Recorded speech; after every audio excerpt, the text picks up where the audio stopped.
All right, we are on chapter 5 of The Tale of Rescue by Michael J. Rosen.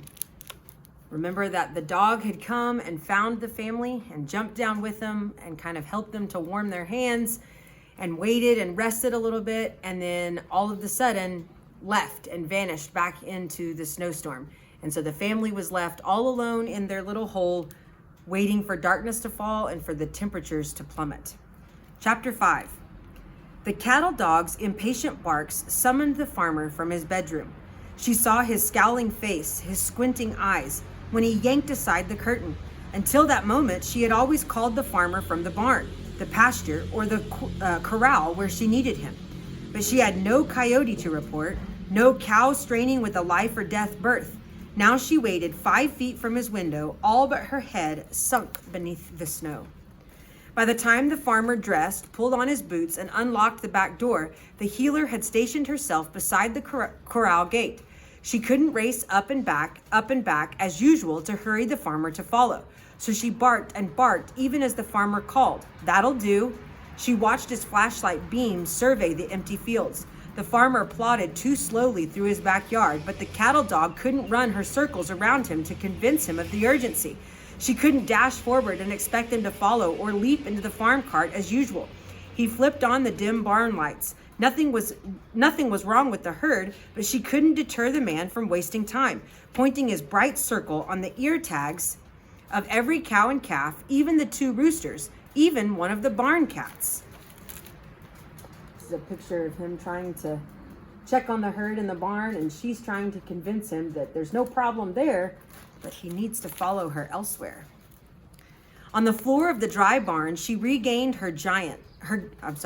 On the floor of the dry barn, she regained her gait and her ability to better express her agitation. She coaxed the farmer to the far side of the barn and bounded as much as she could for a 3rd time into the path she had taken to and from the stranded people. The beam of the farmer's flashlight followed her. It traveled into the distance where she headed, even as he did not. His light continued to scan the perimeter. The cattle dog could not convince him. "No, it's not coyotes." Her eyes flashed when the beam caught her as she twisted around to bark at the farmer. Here's a picture of that.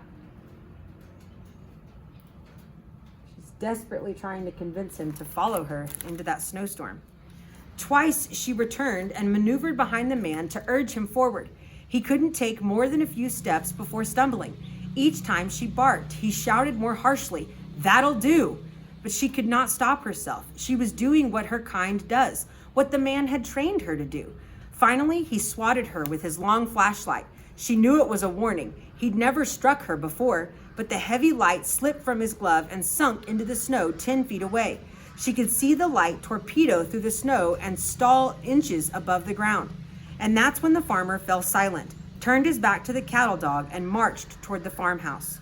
What is the first rule by which a cattle dog lives? Where you go, I go. But this night, the healer knew she would have to finish the work on her own. After a long time, she was just shy of too long, the drowsing family jerked to attention. There was a sudden snap or a clap. Hugging one another, they listened carefully. It was all they could do. If only one of them possessed a cattle dog's ears. Something had cracked the snow, something more than a dog's paws. Yet there was barking, bursts of barking, even if the volume far exceeded anything a dog could produce. It felt as if the earth had cracked along a fault and the widening rift headed directly toward them. When the father struggled to his feet, the barking's volume increased, but there was nothing to see other than a pale plume of vapor, as if an invisible locomotive were pounding its way toward them.